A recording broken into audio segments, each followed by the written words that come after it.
लीलामृत कथासार अध्याय 6. ओम श्री गणेशाय नमः. हे शंभू महादेवा, तुझा जय जयकार असो. तो सर्व प्रकारचे भय नष्ट करतोस. तू आपल्या भक्ताचे पाश तोडून त्यांचे जन्ममरण टाळतोस. जे अनन्य भावाने तुझी सेवाभक्ती करतात त्यांच्या सर्व मनोकामना तू पूर्ण करतोस. सकाम उपासना करणाऱ्यांना इष्टते देऊन त्यांचे मन निज स्वरूपाकडे कसे लागेल ते पाहतोस.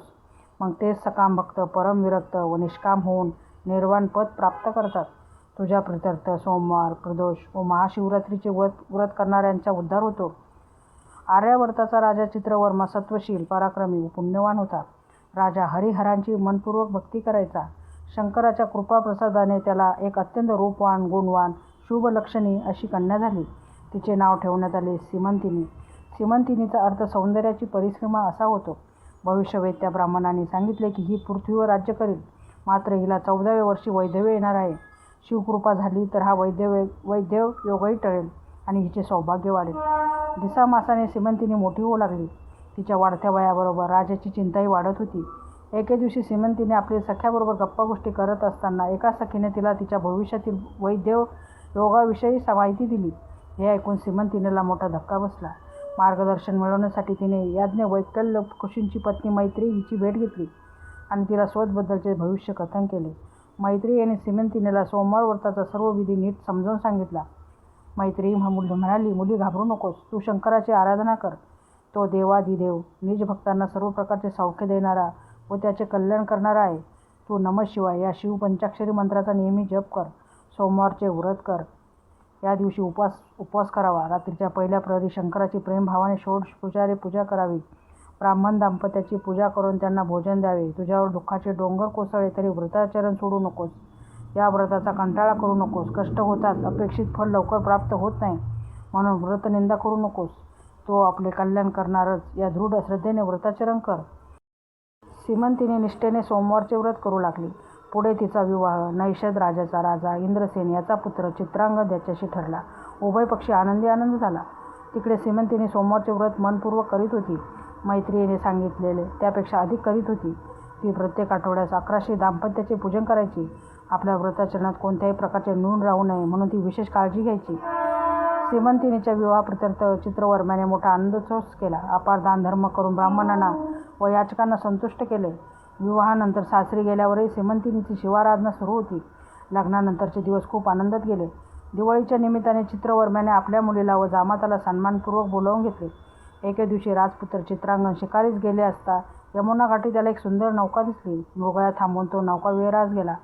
थोड्याच वेळात जोराचा वारा सुटला. त्यामुळे उसळलेल्या लाटामध्ये नौका उलटली व राजपुत्र यमुनेत बुडाला. खूप शोध करूनही तो सापडला नाही. हे ऐकून सीमंतिनी शोकाकुळ झाली. दूतांकडून हे वृत्त कळताच इंद्रसेन पत्नीसह त्वरेने आर्यावर्तास गेला. सीमंतिनीसह समस्त राजपरिवार जमिनीत गडाबडा लोळत अश्रू ढाळत होता. चित्रांगदाची आई लावण्यवती अपार शोक करत होती. प्रधान व ज्येष्ठ आप्त यांनी त्या सर्वांचे कसेबसे सांत्वन केले. चित्रवर्मा सीमंतिनीला घेऊन आपल्या नगरात आला. शोक व्याकुळ इंद्रसेन आपल्या पत्नीसह नैषद देशी परत निघाला. तिकडे इंद्रसेन पुत्र शोकाने खचलेला आहे असे पाहून त्याच्या भाऊबंदाची बुद्धी फिरली. त्यांनी राजाच्या अनुपस्थितीत त्याचे राज्य बळकावून त्याला पत्नीसह बंदिवासी केले. सीमंतिनीच्या दुःखाला अंतच नव्हता. पण त्याही परिस्थितीने मैत्रीच्या सांगण्याप्रमाणे सोमवारचे व्रत चालूच ठेवले. ती अहोरात्र शिवनामाचा जप करू लागली. अशी 3 वर्षे लोटली. इकडे यमुनेत बुडालेला राजपुत्र चित्रांगद नागलोकी पोहोचला. नागराजा तक्षक याने चित्रांगदाला त्याची हकीकत विचारली. ती ऐकून तक्षक राजाला वाईट वाटले. तक्षकाने चित्रांगदाला तो कोणत्या देवाची भक्ती करतो असे विचारले. तेव्हा चित्रांगदाने आपण शिवभक्त असल्याचे सांगितले.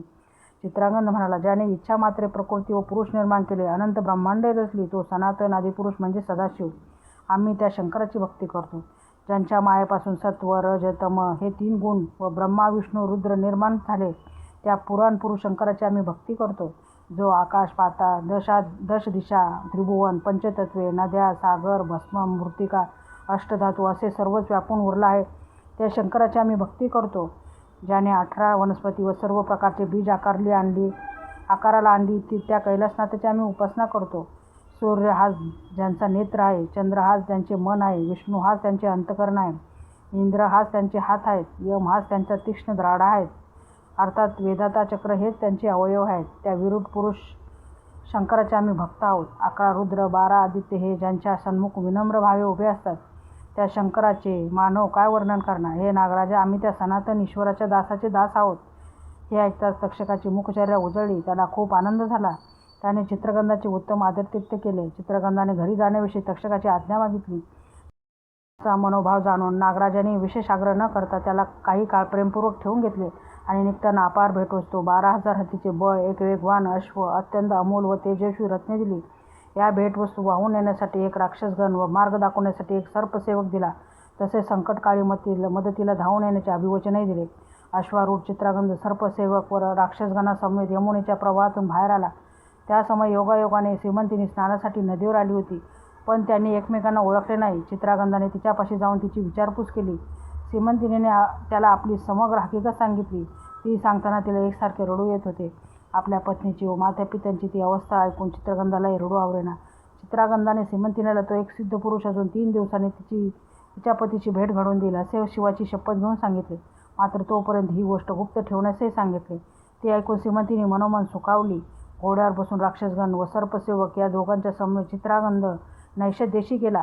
सर्पसेवकाने मनुष्यरूपाने नगरात प्रवेश करून शत्रूची भेट घेतली आणि चित्रागंध पाताळातून परत आला असून तेथून तक्षकाची मैत्री व 12,000 हत्तीचे बळ प्राप्त करून आला आहे असे सांगितले.